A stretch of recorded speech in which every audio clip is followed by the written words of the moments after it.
Welcome, welcome, welcome. Hey, everybody. I hope that all is well with you. I hope you've had an amazing day. If you are already on, just say something to us. Matter of fact, rep your church. I am repping Revealing Word Ministries. I saw somebody rep the Brook. As you come in, just rep your church, your place of worship, huh? Listen, we are getting ready for a phenomenal conversation. My brother is here tonight, and like I said on the caption, we're gonna cut up a little bit, but we also gonna talk about some stuff that's really, really, really important. So we want to get the conversation started. Listen, before I do that, I want you to do me a favor. I said that we were going to do, I think we're going to do two giveaways tonight. So I do want to shout out before we get started one of my partners, bookvip.com. They are the reason that I am able to do these giveaways and give away free trip vouchers. Now, the way the voucher works is all you do is pay the taxes on the room. So you can go to Orlando, you can go to another place in Florida, Atlanta, Chicago, Vegas, Gatlinburg. There are a lot of places on the list. So if you win, you will decide where you want to go. So you can decide all of that. So to win tonight, this is what I need you to do. I need you to share the video. Number one, share the video. And number two, if you're a pastor or leader, we need you to make sure you do something, and you're going to see it in the comments, okay? But you have to share the video to be a winner. Again, we're doing a 2-trip voucher giveaways. Again, you pick the location that you want to go to. All you do is pay the taxes on the room, okay? So if you travel at all, you know you can't beat that. You can't beat that, especially to Chicago and Orlando and some other places. So I want you to go and enjoy yourself when Rona is over. Or if you want to go, I mean, that's on you. So we're going to get it started tonight, though. Listen, we have my brother and candidate tonight, Hamilton Grant, and I am so excited. We're going to talk about some things that are very important. So I'm not going to say anything else. I'm going to bring him on and let's do that. Listen, I can't see your hands, but just give him the clapping emoji if you got that. Let's bring on my brother, Hamilton Grant. Brother, we can't hear you. Problem earlier. Mic check. Can you hear me now? Yeah, we can hear you. We got you now. All right, let's try this one more again. Let's try it again. All right, can you hear me? Yes, I hear you loud and clear. I hear you loud and clear. What's going on? My brother is a new father, y'all. So I don't know how much sleep he's gotten, but he's here with us tonight. We can't hear you. I don't know what's going on with the AirPods tonight. I'm here. How about that? Yeah, I can hear you now. Does this work? Perfect. Yeah. I'm good. How are you? I'm doing great. It's been a good day. There's a lot going on, and we're going to get into that. But before we do anything, do me a favor and just introduce yourself to, listen, Ham knows everybody now. So if y'all don't know Hamilton Grant, let me be professional tonight. If you don't know him, just for the probably the one person who may not know Ham tonight, I want you to introduce yourself and tell the people who you are and what you're about. Well, first, my dear sister, thank you so much for opening your platform to allow for this important discussion this evening. And for the viewers watching, thank you so much for viewing. If you would do us a favor and hit that share button so your friends, your comrades, everybody can participate in this important discussion tonight, because we're going to dive into some things that we can do as a community to be better. But my name is Hamilton Grant. I am the president of Grant Business Advisors. We are a small business commercial finance and consulting company that works with churches, small businesses, and commercial clients in the area of finance. And so we help a lot of businesses, particularly churches, finance new construction projects and refinance existing debt. And we successfully have put together over $1 billion of financing for clients across the country. Awesome. In addition to that, I am a candidate for Richland County Council District 8. So for our viewers who are tuned in on the home front, Richland County is located, of course, in Columbia, South Carolina. And when you look particularly at our district, we're in the northeast side of Columbia. So we are Decker Boulevard, your Two Notch Road, your Polo Road, Hardscrabble, Clemson Road, the Summit. We are all of those areas comprised. And I'm a husband and a new father. My son, Hamilton II, turns 3 weeks tomorrow. And he is the joy of our life. And so I am excited. I can't wait to share with you all who are leaders. I consider everybody on this call a leader because the first step in the leadership is educating yourself. And as we educate ourselves and have a broader discussion, hopefully we can find some resolve locally to what we see nationally. Absolutely. Absolutely. Well, thank you again for coming on. I want to get into the conversation because I'll start like this. If we look back, at civil rights movement and all of these things, there was one institution that was leading in the revolution, if you will, and that was the church.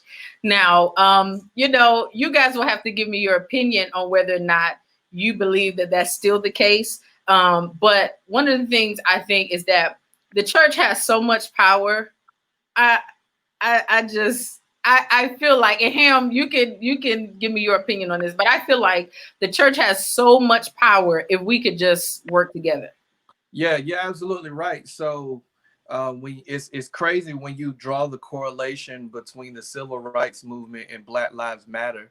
The major difference is this movement is not being led by the Black church. I can remember growing up, my grandfather, before he passed, was a pastor in the AME church for over 50 years. My uncle was a bishop in the AME church. My former pastor is a bishop in the AME church.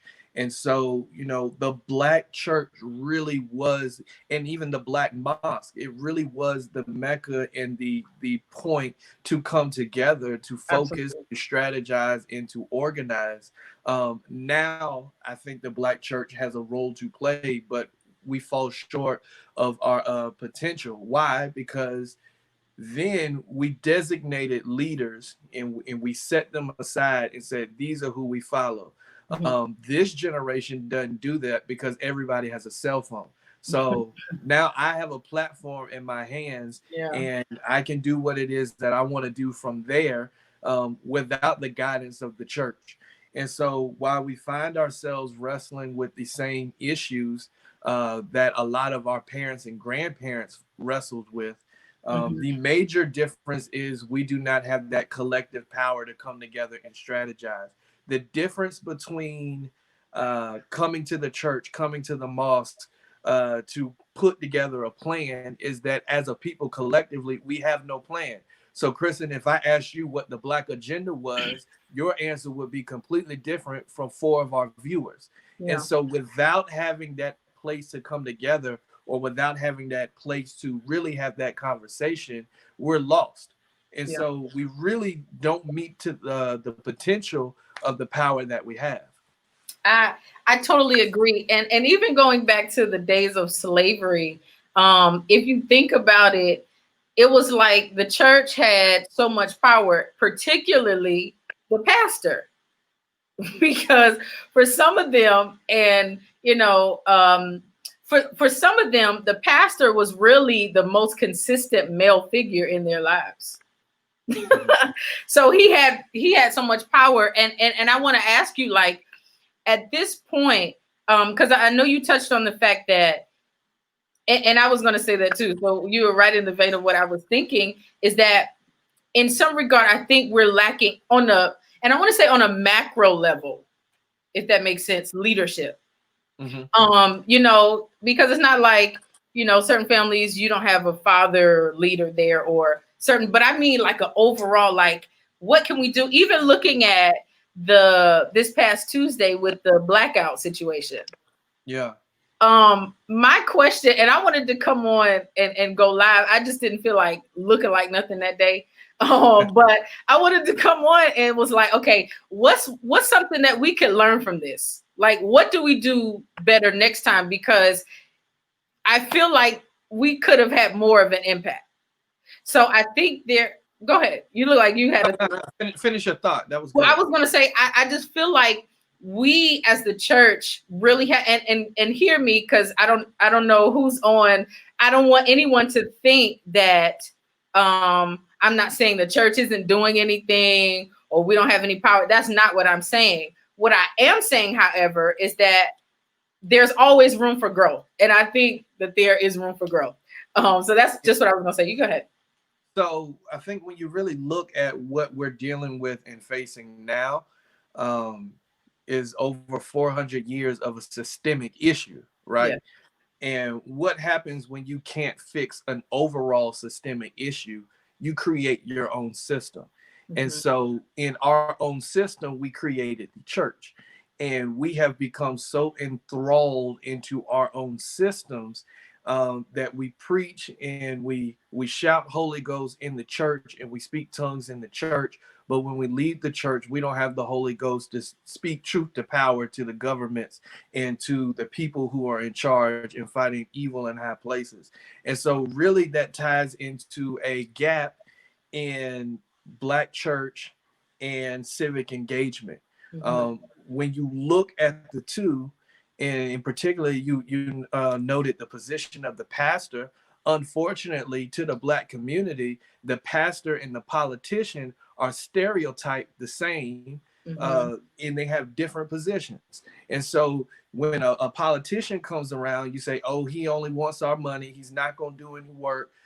They only going to come on electorate. Right. Then you look at a Black pastor is, oh, he or she is stealing the tithes. They're going to run away with this, or the money going straight to their pocket and not doing any ministry, even though that is completely false. But because we as a people have put up these roadblocks and these unrealistic expectations of our leaders, we cannot fully trust them. And so that creates a disconnect between the two institutions that really should walk hand in hand with making our community better. Absolutely.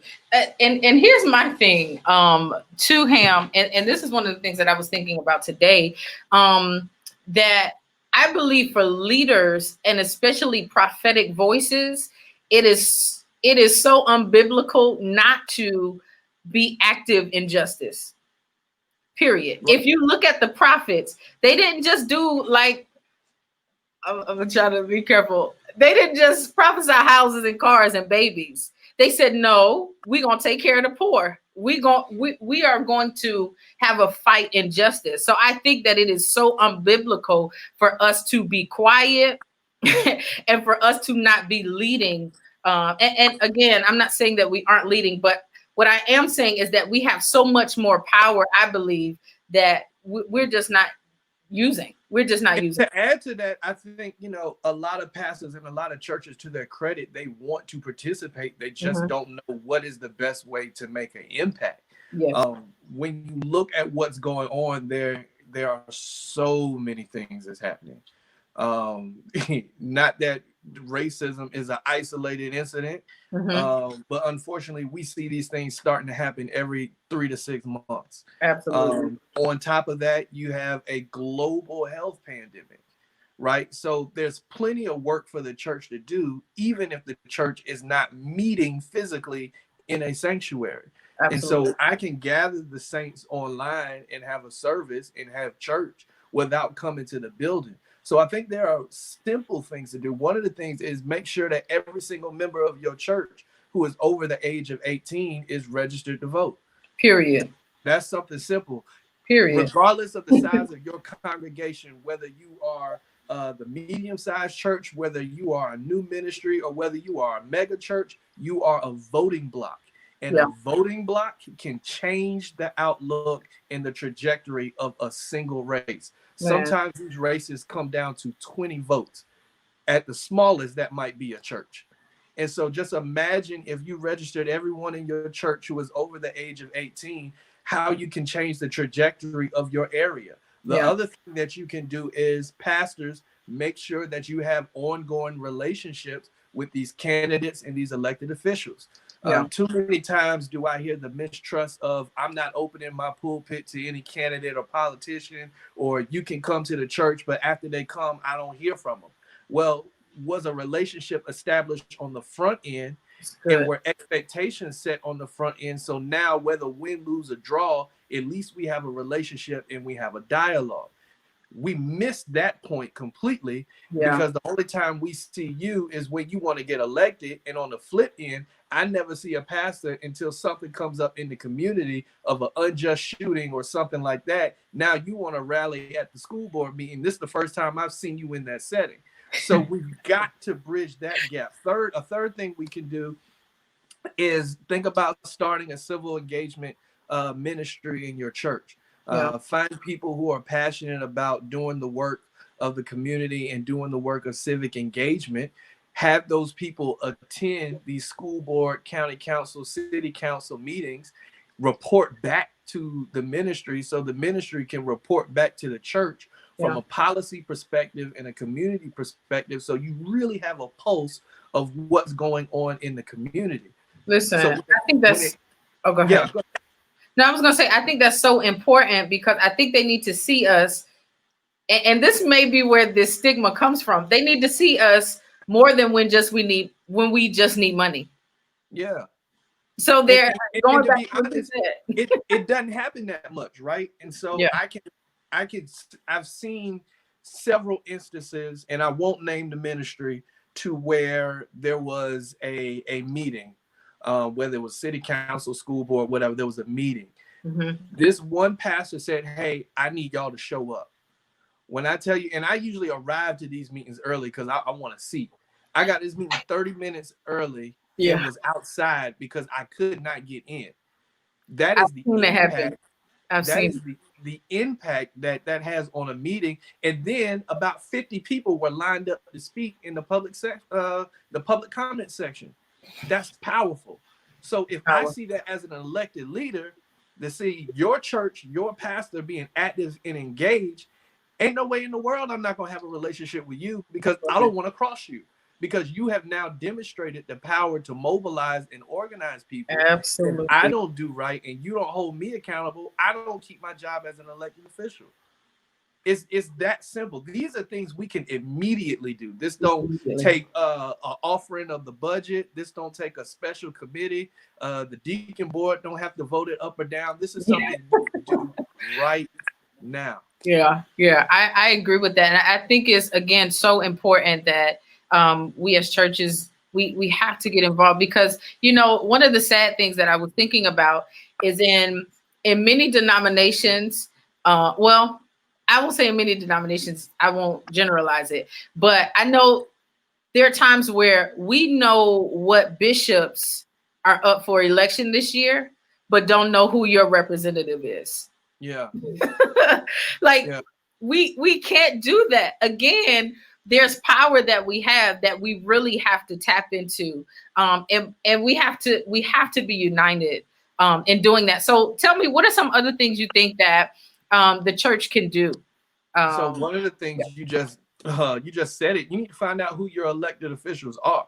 Absolutely. And know the difference between the two. So if I'm mad about, let's see, a high school being built right behind my church, the person I need to take that up with is not city council or county council. I need to take that up with the school board. Yeah. And so knowing who your elected officials are, what it is that they do, the difference between the governance of it is super important. And if you want or don't know who your elected officials are, you can go to www.findmyreps.net. Super easy. You can put in your address and it'll pull up everybody from the president on down to your county council representative. Absolutely. I did mine, and it was just interesting to see. And I think this is what we have to do.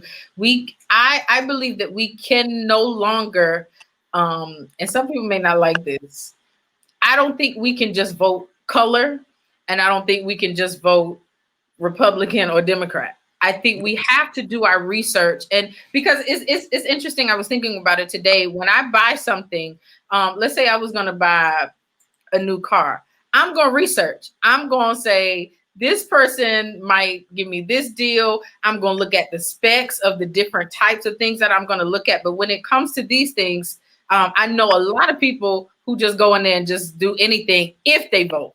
Yeah. So this is not the time. And looking at, you know, the makeup of our nation, this is not a time to just go in there and just be picking names. We need to be knowing who's representing us, because if we don't see right now that the lack of us voting or voting without being educated is impacting us, I don't know when we're gonna see it. Yeah, it's super important. There's a graphic that I have that says bad politicians are elected by good people who don't vote. And that just is monumental and by itself. And so when we stay home and we're uneducated and we don't necessarily know who's running for what, but I just go in there and just hit a certain thing and it lights up all the board. Well, you may be getting somebody elected, but you also get what you vote for. And you don't get what you don't vote for. And so being educated and knowing it is who you're voting for, what you believe in, do these people have the ethical and charismatic values that you hold to a high esteem?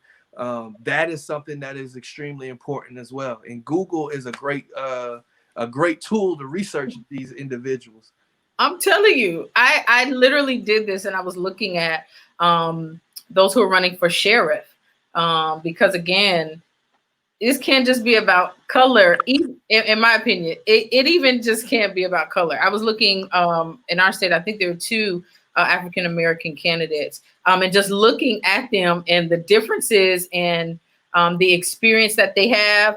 And we have to do our research, y'all, because this directly affects us. For instance, and correct me, because again, I will admit, let me stop and admit that I was one of the ones before, probably 2 weeks ago, that I was just like, okay, I'm gonna go in, just do Democrat. If I see a name I recognize, I might just go with that one. I will admit, and y'all can talk about me all you want, but there's something that snapped in me, like we cannot do this. This is really affecting us more than we even know it. Whether we have voted for people who do not have our best interests, or we didn't vote at all, which, like you said, is still a vote for somebody. At the end of the day. So I even as we were talking the other day, I went on looking at the people going to their website, so that I know I can make an educated decision on who I'm going to vote for. And that is, we have to do that. Yeah. Is it up? Findmyreps.net. If you do not know who is representing you, I beg of you to find that out so that you can be educated on it. But so for instance, and again, correct me if I'm wrong. So let's say the prosecutor, just for example, is in one state, right? You vote for the prosecutor. So locally, in a lot of states, your prosecutor locally is called your solicitor. So your solicitor, your prosecutor, district attorney, it's the same thing. We just call it different. Right. So here it is your solicitor. So your solicitor, who is Byron Gibson, handles prosecutions for Richland and Kershaw County. I think it's the 5th Judicial Circuit. But yeah, you're absolutely right. Those are elected positions by the people. So if you want somebody to bring justice, if you want somebody who can do something correctly and swiftly, that position in and by itself is so critical to have the right person there to do the right job. Absolutely. Absolutely. So I just wanted to do this, and many of us, and this is how I was, I'm just like, hey, I know we need change, but I don't know what to do. I think Hamilton has given us several things, and we're going to talk about some other things, but there are things that we can do right now. Again, like he said, without the deacons voting, Yeah. Without all these extra meetings and taking up offerings. There are things that we can do that are free. Don't take anything but our time and our attention that we Yeah. can do to help our nation and our state. Um, so let me ask you this. When it comes to, and well, let me say this. You mentioned something about having relationship with our officials. I think it's very important that we are proactive versus reactive. And again, like I said, there have been things that happened recently that made me say, okay, we got to do something, which is being reactive. But we as the church, we as just citizens, really, of the kingdom and of South Carolina or whatever state you're in, we really have a responsibility to know what's going on and to be included in the vote to know who's in office for us. So, what are some things that we can do? I know you talked about building relationship. Did we talk about voter registration sites? I can't remember. So Nah. we can talk about that now. Okay. One thing that we can do, whether it is with the church or just individually, register 10 people to vote. Find 10 people who are not registered, register them to vote. If you're in South Carolina, you can register your vote. You can change your voting information with your ID, and you can find your voting precinct by going to www.scvotes.org. Super simple, scvotes.org. And once you have registered 10 people to vote, find an additional 10 people and make sure they actually vote. Right. South Carolina, we have an upcoming election happening 5 days from now on June 9th. And there are 3 ways you can participate in this primary. One, the state of South Carolina has deemed COVID-19 a state of emergency, which then includes everyone in the state to be able to request a mail-in absentee ballot. You have until tomorrow to request your mail-in absentee ballot. Tomorrow. So you do not have to go to the polls. You can send that ballot in via mail. That deadline is tomorrow. If you do not meet that deadline, for my folks in Richland County, you can go down to 2020 Hampton Street from now to June 8th and participate in the the in-person absentee ballot, excuse me. So you can vote early in person at 2020 Hampton Street, downtown Columbia, if you're in Richland County, from now until June 8th. And when they ask you, or if they ask you your reason for voting absentee, tell them it's due to a state of emergency. Because again, the state of South Carolina has several qualifications that you have to meet in order to vote absentee. And the state of South Carolina said COVID-19 is a good enough reason for all citizens who are eligible to vote to participate. So tell them you're voting early due to a state of emergency.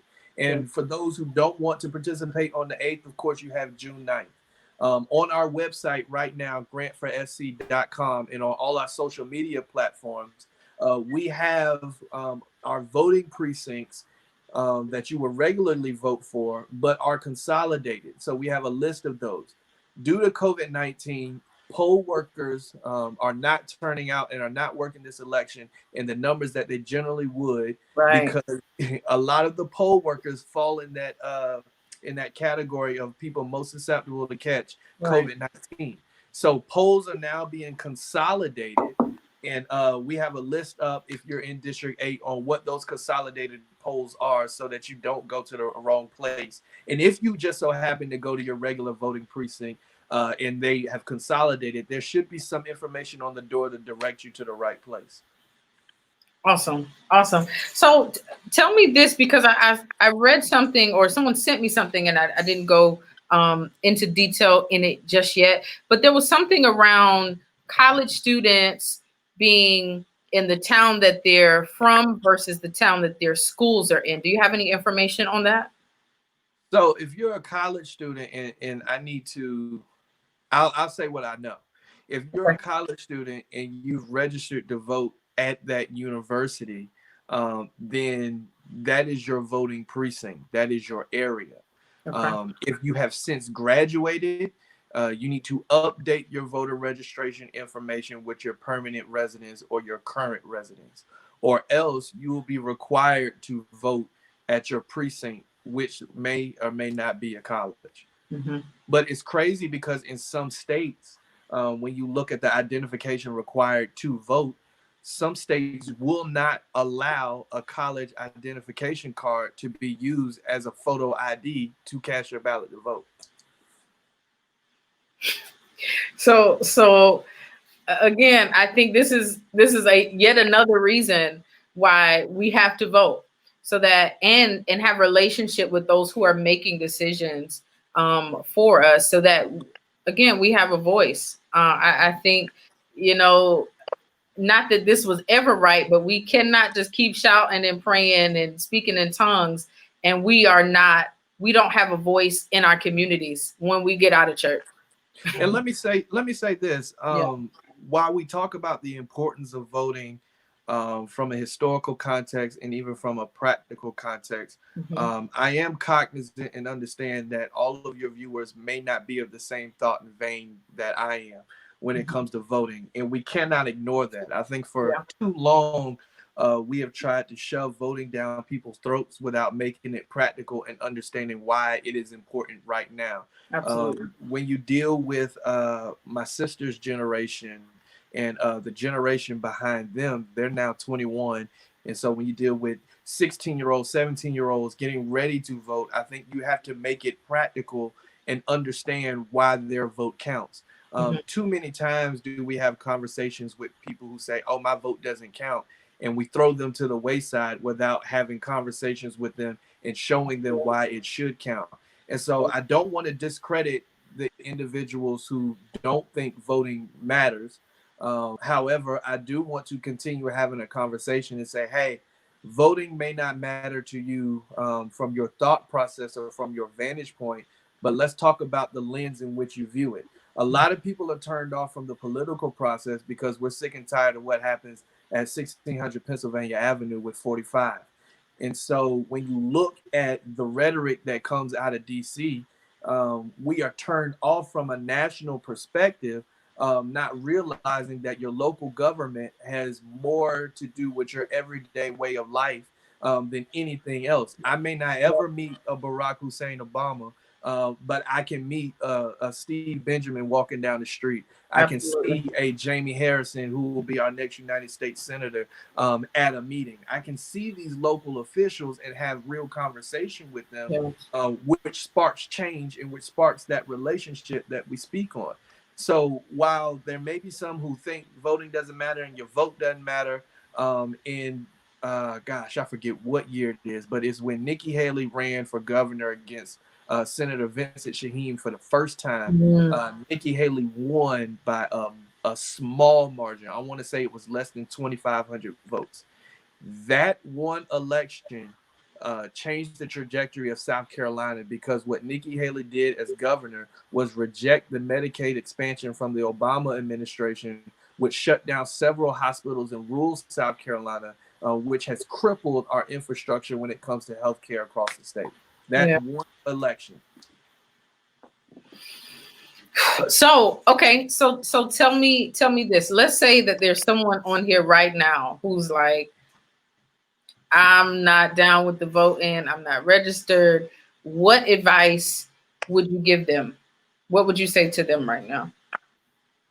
One, I would say you cannot fix a systemic issue from outside of the system.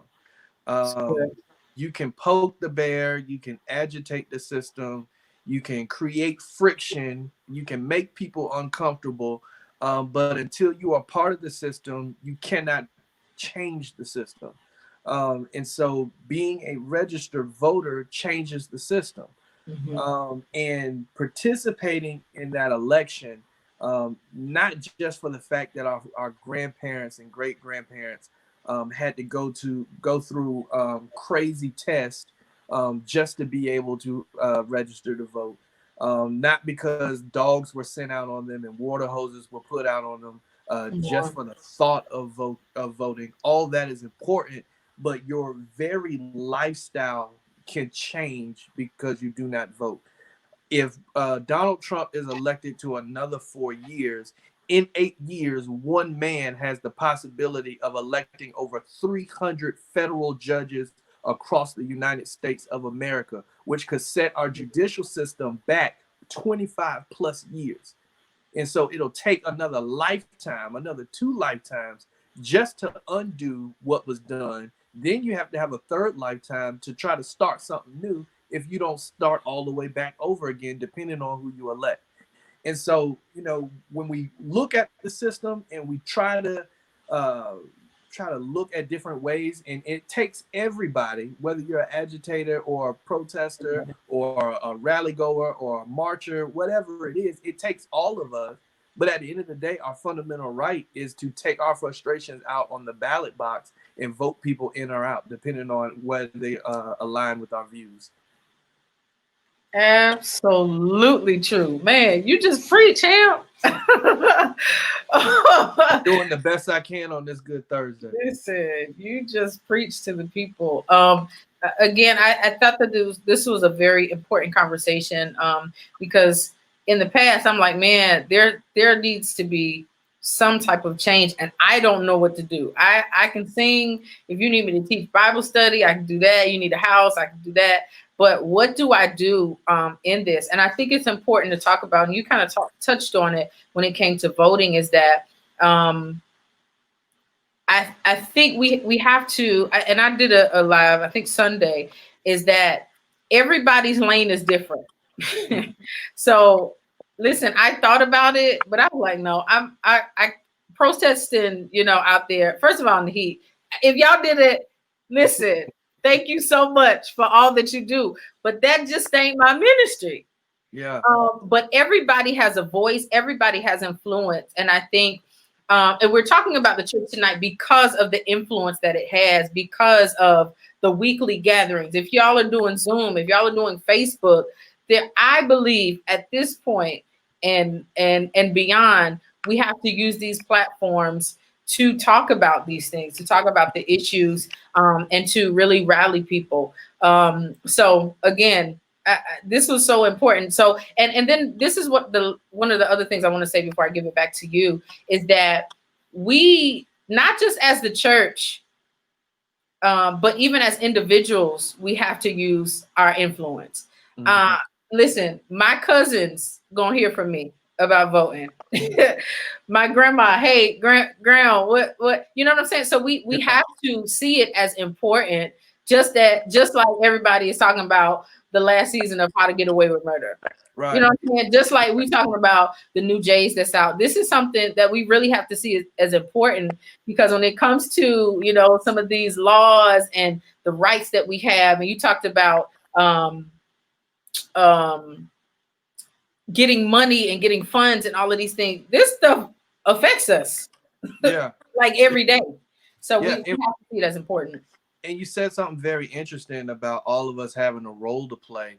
And I look at that role that we have to play in different realms, and it can easily be misconstrued because we think of a role only through one lens. Yeah. In the church, all of us who consider ourselves being a body or a believer, each one of us are called by God. We believe that we have a calling. But in the church, particularly the Black church, if somebody says you are called, your first thought is, oh man, I'm gonna be a preacher. Initial sermon coming. Your calling could be, hey, you're supposed to be a servant leader in the community and have just the same amount of anointing as a pastor or a preacher would.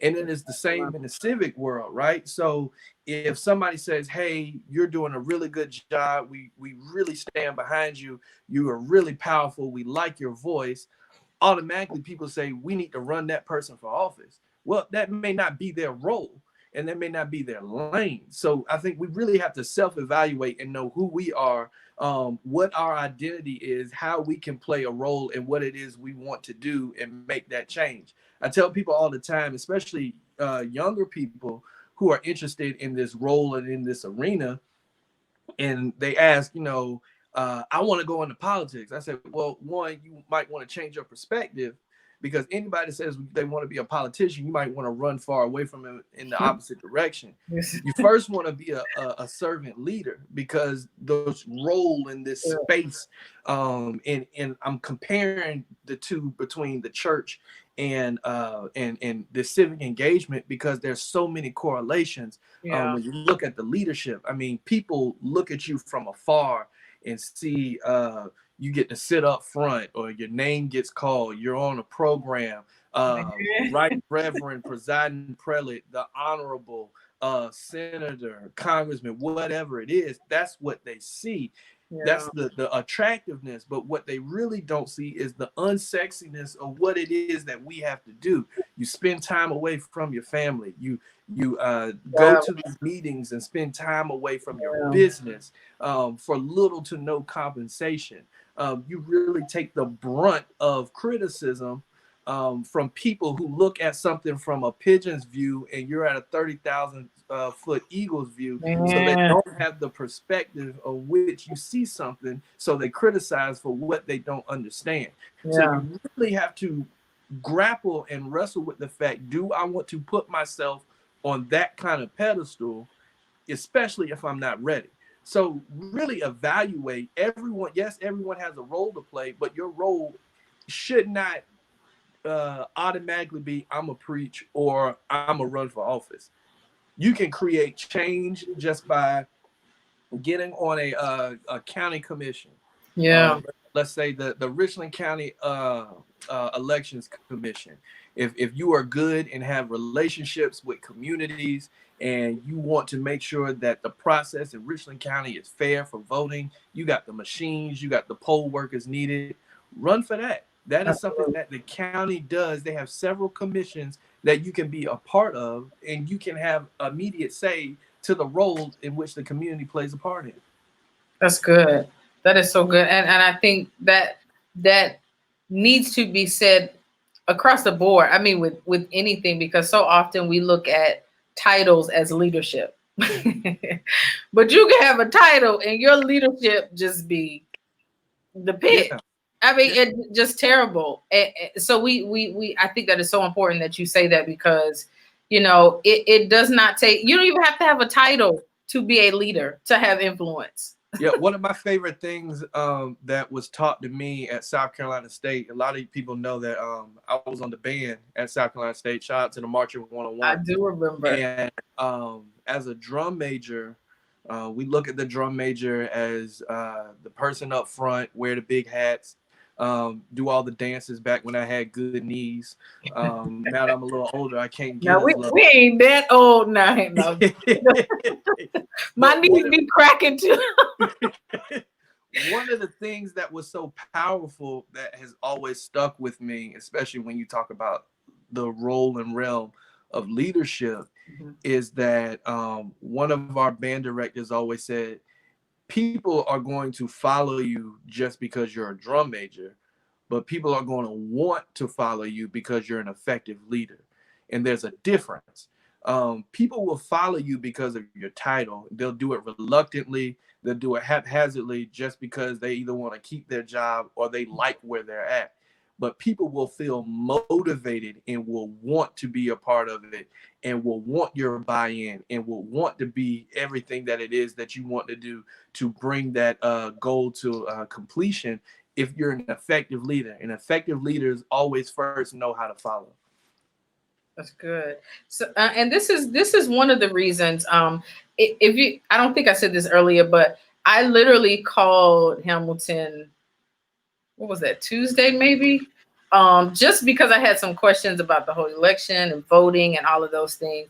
And as he was talking, I was like, man, we got to do this. And one of the reasons why I felt like I needed to do it is because I wanted our community, if they don't know you, to know your face, even if they're not in your district, because I think I have been impressed.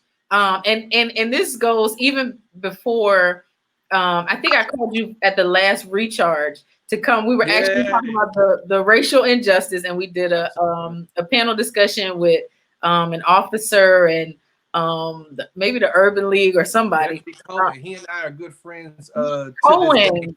and we first met at that event at Recharge. Okay, that's what's up. That's what's up. So, but even from then and watching you, I have been impressed with your leadership. So I wanted the people not only to be able to get good information from you that we need to know, like how to look up their representatives so they know who they're voting for. I think your leadership, so especially for the people who Sean Player said he's so proud of this guy, my brother. He's a great voice to this generation, and I absolutely agree. I don't have honored by your words. Yeah, I listen. I wouldn't have you on here if I didn't think that was the case. So even for the people that are in your district, if I was in your district, you would have my vote. But I want you to talk about what you're running for, why it's important, and then why we should vote for you over your candidates. So thank you for that question. I'm running for Richland County Council District 8. And usually it is when candidates are asked this question, they run through their litany of their speech and why they should be elected, and all that is good. And I have all that. But I have to deviate for a second because I have to be cognizant of the present space that we're in right now. Yeah. When we see our Black brothers and sisters, because I don't think we highlight our sisters enough, between Sandra Bland, Antia Jefferson, Breonna Taylor. When we see our Black brothers and sisters being murdered by the hands of injustice, it creates something within you and I. But from a personal perspective, it's extremely traumatic for my family. Yeah. So in 2015 in Charleston, South Carolina, at Mother Emanuel AME Church, my wife lost her grandfather in that very shooting. Wow. And the last time that she saw her grandfather alive, he was being whisked away on a gurney from the church to the ambulance on live television. And so when we see these killings and we see these murders happen in real time, we have to be so present in the moment to not be desensitized to what we're viewing, because these are real people. Absolutely. And with that passion and with that frustration, I want to be the change that I want to see. Again, this is my role. This is not to put running for office on anybody else. I'm speaking the gospel according to Hamilton. And all right. Preach. That creates something within me to want to see my people do better from a local standpoint. Yeah. And so I'm simply running for Richland County Council District 8 because I want to pour back into the district that raised me. I'm the only candidate in this race from the district. I'm the only candidate in this race with governing experience, as I sit on the Board of Trustees at South Carolina State University, and the youngest elected Board of Trustee member to any college or university in the state of South Carolina by the General Assembly. But not only that, I feel like we have so much work to do in this realm and in Richland County, and taking a proactive approach to do that. So 3 things that I'll highlight that I want to do when I become your next councilman. One is I want to address food deserts and food insecurities in the county. Kristen, right now in Richland County, over 65,000 residents do not have access to healthy and affordable food options. I'll give you another statistic. In the zip code of 29203, which is North Columbia, the corridor going right into Richland County, that zip code has the highest number of diabetic amputees, not in the city, not in the county, not even in the state, but in the entire country. And so when you look at our lifestyles and you look at what we may or may not have access to that can change our health, it is killing our people at a rapid rate. And it will continue to kill us if we do not have that access. I penned an op-ed in the state newspaper that discuss what COVID-19 has already exposed, right? From a church perspective, it has exposed the church infrastructure when it comes to technology, but Man. from a civic and community perspective, look at what it has exposed when you live in a food insecure area. So for those who don't know, if you wherever you find yourself, if there is not a grocery store within a mile radius of where you are living in a food desert. So think about this. If you are someone who does not have transportation, who has to walk to a bus stop, wait for the bus, take however long it takes for the bus to leave to get to a grocery store, get to the grocery store, undo all of what we just did, and get back home, that's on a normal circumstance, right? Now, let's Yeah. add COVID-19 to it. Let's do all of that. Let's add to the scenario increased SNAP benefits. But here's the caveat, Kristen. When I get to the grocery store, there are no groceries. So I Yeah. have all these benefits, but I can't use it. So now that puts me in a more dire situation because not only can I not feed myself, I cannot feed my family. And Yeah. may I add to uh, the food deserts and food insecurity, we have a large disparity when it comes to internet access throughout the county.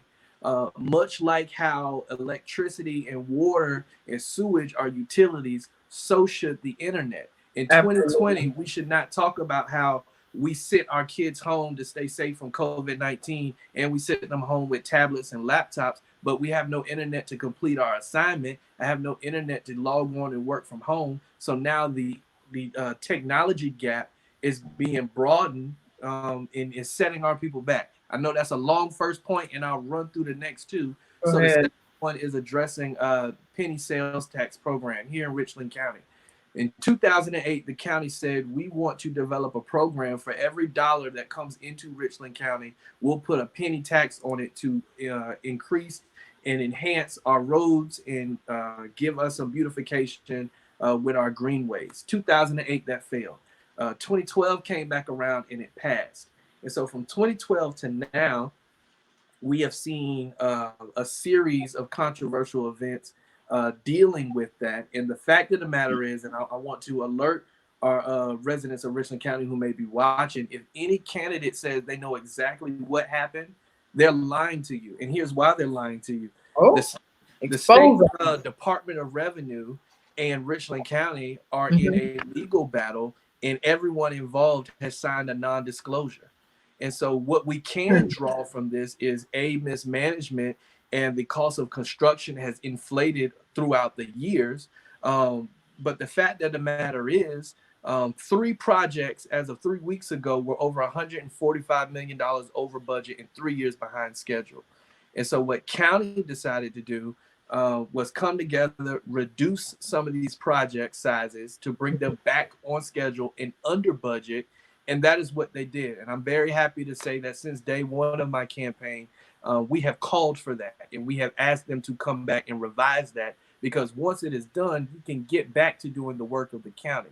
I'll go back and say to my first point about food deserts and food insecurities that since day one, I'm the only candidate running for any office on county council through any district, or for that matter, any state representative or Senate race that has had food deserts and food insecurity on their platform. And so because we have advocated so much for it, the county set aside $1 million for small businesses and nonprofits for COVID-19 relief and grant funds.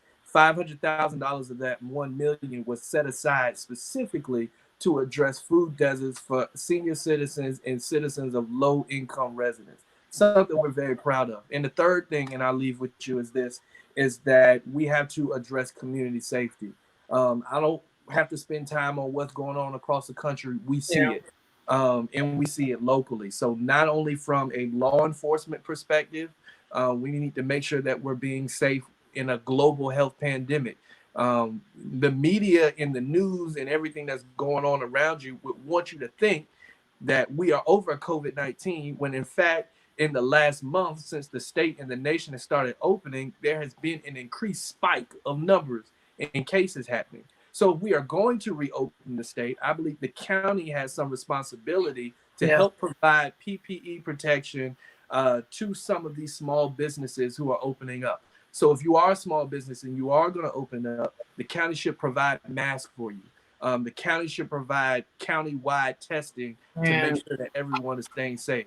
That is your local government at work. And these are all things that we can do, and they're all things that are attainable. So I'm simply running again to be the change that I want to see. If you do not find yourself in Richland County District 8, there are several ways you can participate. You can volunteer. We're doing our phone bank and our text bank, so you still got time to do that. Go to our website, grantforsc.com. If you like what you heard and can do it, I humbly ask that you consider making a financial contribution, because the fact of the matter is, you can love everything that I'm saying, but if I don't have the resources to get my message out, I get drowned out by another candidate that may have it. So we are constantly looking for those, and for that, man, I appreciate it. Thank you for opening up this platform, and here we are. Let's get it on June 9th. Man, listen, I'm so happy you're on. The people are commenting and they're saying absolutely, and I believe that's too, supporting you. I think it's so important, and I think it's so important. My heart is glad that we're having this conversation, but even heavy as we're talking about some of the needs in our community. But I am so glad to have people like you. And again, I know him personally, so I can personally speak to the integrity and the leadership that I have seen from him. So that's why I wanted to have you on, because we need, if nothing else, we need to see something positive. We need to see something positive. But I am so grateful for you, Ham, and what you're doing. I am impressed. I mean, and I didn't just meet you, but absolutely think that you are a great voice to our generation, as Matthew Wade just said over here. But I appreciate it, Matt. If I could, sure, yeah, go ahead. Been talking and rambling. There's a poem lately that has stuck out particularly. Learned it at South Carolina State again with the one-on-one. The poem is entitled "We the Willing." It says, "We the willing who are led by the unknown are doing the impossible for the ungrateful. We've done so much with so little. We're now qualified to do anything with nothing." And when you really think about and dissect what that poem talks about, it's really talking about the first step of leadership, because the first step of leadership is saying, I don't know what the heck I'm doing, but yet I'm going to take the first step of faith and really try to do something. And doing something is leadership. But before you do that, you have to have enough faith to be willing. We just need more willing people to make a better place. I'm willing to run for elected office. You may be willing to teach and register people in your Bible study. Somebody else may be willing to be on the front line and protest. But as long as you're willing to do something, we're now qualified to do anything with nothing. Black folk, we're the baddest people on this planet. We're the baddest people on the land. Let's act like it. Let's do it. Let's do it. So if nothing else, I hope that our viewers are inspired to do something if we're not doing anything, and to do more if we are. As Ham was talking, there are people who need food. There are people who need medicine. There are people who may not be able to get to the polls. I'm going to figure out a way to, I don't know if we need to get a church van, church bus. I don't know what we can do. But one of the things that I said was that I will use whatever platform that I have for us to talk about things like this, whether millennials or boomers or whoever, because it's a conversation that we all need to be a part of, because it affects us all. So Ham, I'm going to let you, if there's any last words before we go, I'm going to let you do that. Oh, listen, I don't know how long we've been on here. If there are any questions, if any of the audience has any questions, listen, I got time. We can listen, ain't like we can, go too many places, but I mean, Walmart closed early. Something is up with when Walmart closed. Waffle houses are closed. Waffle House stay open 24 hours. Oh man. So if there are any questions, we definitely want to get those, or any comments, we want to get those. But let's give them a second, because I know that it's delayed. But while we're doing this, again, I hope if nothing else, that we all will be inspired to make sure people vote. If there are people that are saying that, you know, they don't have a voice, it don't matter if we vote, I hope that we're inspired to have these conversations and to help them see that, hey, this is important. You know, this this is very important for all of us. So if nothing else, again, I hope that we are inspired to do something as churches. I hope that you know, we can get some masks and be voter registration sites, whatever we need to do, have meetings in our Bible studies and in our services to mention these things, because again, Can I say not something only real quick when it sure, comes to yeah, yeah. churches? And I know this is touchy, and so forgive me in Let's do it. advance. Um, It's candid conversations. I mean, come on. but imagine the impact the body could have if individual churches got over their own ego. Um, Ham. if wherever part of town you find yourself in, and I'm not going to limit this to Columbia, Mm-hmm. you can have a 50-member Methodist church, a 2,000-member non-denominational church, a 800-member Baptist church, all within a mile of each other. Mm-hmm. And the only time they see each other may be for a 1 and 3 year revival for a cycle, a revival cycle. Imagine the work and the resources if you got some of this and some of that and some of that to come together and say, hey, we're gonna purchase 8,000 masks to give out to the community. If one church said, hey, we've got a big parking lot, and the 2-3 other churches come together and say, hey, we'll give the resources that we have, and we can make this work, and we'll reach out to Medical USC, and this will be a COVID-19 testing spot for the community in our area. Let's get out of the egotistical thought process of Yeah. church, because if this hadn't taught us anything, pastors are preaching to the same people. And what I mean by that is, I don't care if you got 500 members or if you got 2 members, you still going to an empty sanctuary to preach in front of a camera. And so the playing field is now leveled. And if you really don't utilize relationships and build relationships and cultivate relationships, when you get to heaven, nobody's going to say, I'm AME Baptist or non-denominational. They're going to say, are you a part of the body of Christ? And if so, what did you do to make it better? Man, I'm telling you. And I think with that, and then we'll go, because you know, you and I, we can talk church all night. Part two coming soon. But I think one of the things is we have to get out of worrying about who's going to get the credit. And I think that's, you know, when we come to, it really ain't about that. As you were talking about the disparities and people not having food, I'm like, Lord, help us to major in the majors and stop majoring in minor things that at the end of the day, when we have stuff like COVID-19, it don't matter anyway.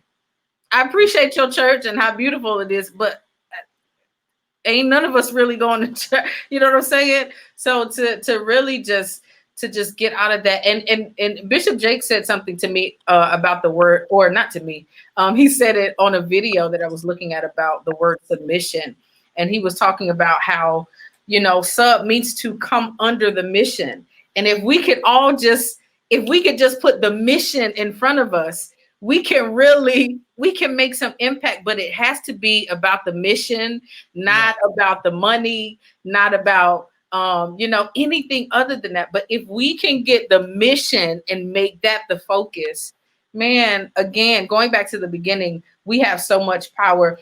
Jackie Spurgeon said, cultivating relationships is key. And that's what, you know, we were talking about and really kind of been talking about the whole time with building relationships between the churches and building relationships with our state officials.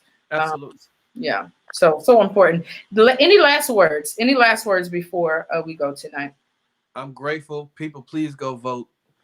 Bad politicians are elected by good people who don't vote. And thank you so much for this platform and opportunity. No problem. No problem. Again, if you have not done anything, I hope you've been inspired to be an activist. What does that mean? To get active, to do something.